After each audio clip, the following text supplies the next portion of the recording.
Opel Admiral A, 1964–68. In 1964, Opel introduced its quad, Captain, Admiral, Diplomat, a series models. The Admiral A was the middle model in this three-car range. The cars were first presented in February 1964, but volume production of the Admiral began only in May 1964. Chevrolet-powered V8 Diplomats started rolling off the production line 3 months later, in August 1964.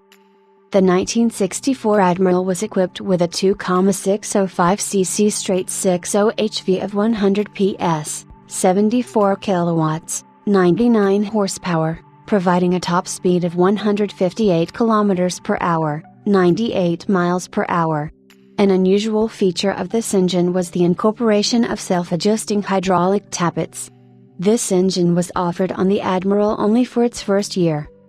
From September 1965, Opel fitted a newly developed 2,784cc straight-six Opel Camionhead engine, C, of 125 PS, 92 kilowatts, 123 horsepower, that enabled the car to reach a top speed of 170 km per hour, 106 miles per hour.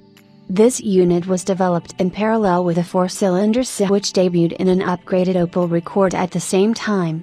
Several manufacturers replaced pre-war side valve engines with new overhead camshaft power plants during this decade. The new Opel also carried its camshaft directly above the cylinders.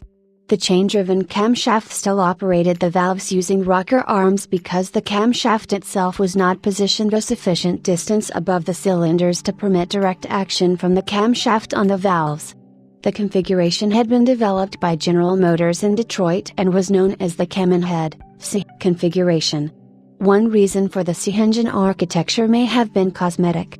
Other automakers such as BMW with their 1500, launched in 1962, and Volkswagen with their NSU design K70, which finally entered the showrooms in 1970, squeezed vital centimeters off the height of the engine unit by canting it over at an eccentric angle in the engine bay.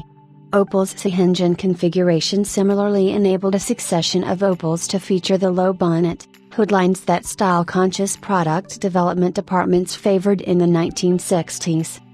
From March 1965, the Admiral could also be ordered with a Chevrolet-sourced 4,638cc V8 which had been fitted as standard since August 1964 in the Opel Diplomat.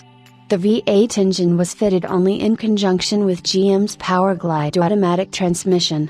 From September 1967, the same Powerglide transmission was available as an option, on the six-cylinder powered cars. In September 1967, a new two-carburetor HL version of the 2,784cc 6 140 PS, 103 kilowatts, 138 horsepower, was introduced as an option for an extra 495 marks. That was very much less than it cost to order an Admiral fitted with a Chevrolet-sourced V8, which involved paying an additional 3,300 marks for the V8 engine and the accompanying automatic transmission.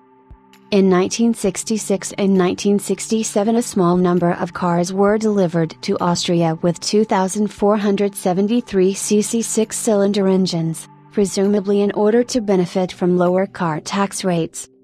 September 1967 saw a slight facelift and general upgrade across the range. All COD models received discrete rubbing strips on their flanks below the doors and identification of the modified cars was facilitated by the rearranging of the name badges on the front wing panels.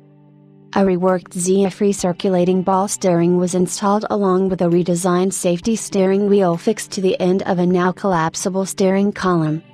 From 1964 to 1968, Opel produced a total of 55,876 Admirals, out of a grand total of 89,277 COD cars, making the Admiral by far the most popular of the three.